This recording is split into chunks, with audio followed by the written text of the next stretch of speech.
Apa hukum foto atau lukisan dan patung?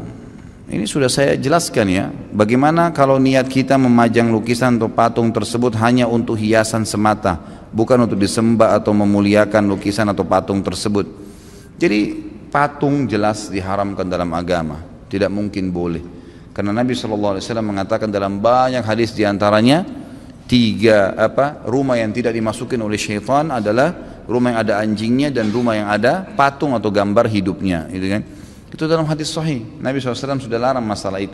Kalau tidak dimasukin malaikat berarti akan dimasuki oleh syaitan. Dan sudah saya tuntun, teman juga yang bertanya ini bisa kembali kepada buku terbitan Gema Insani Press kalau nggak salah, yang pernah saya bawain dulu, rumah-rumah yang tidak dimasuki oleh malaikat. Coba baca lebih dari 30 macam rumah, di antaranya adalah rumah yang ada patungnya. Kalau Anda bilang ini kan cuma hiasan, baik. Kenapa harus berhias dengan sesuatu yang Allah haramkan?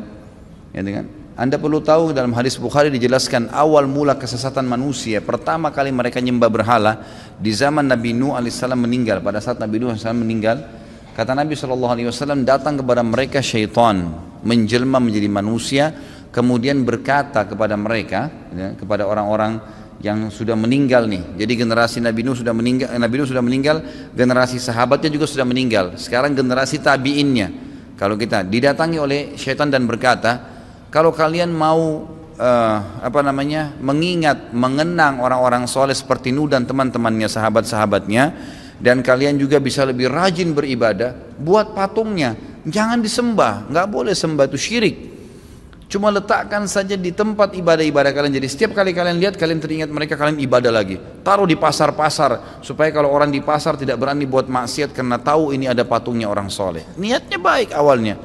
Lalu apa kata Nabi SAW? Ini hadis sahih riwayat Bukhari. Kata Nabi SAW, setelah generasi itu mati, syaitan datang lagi ke generasi yang masih mudahnya didatangin. Dulu ayah-ayah kalian tidak buat patung-patung ini kecuali untuk jadikan perantara dengan Allah. Karena mereka orang soleh, diijabah doanya. Bilang ke dia, patung itu baru ke Allah. Dilakukanlah oleh orang-orang tersebut, akhirnya sampai patung ini disembah. Awalnya begitu.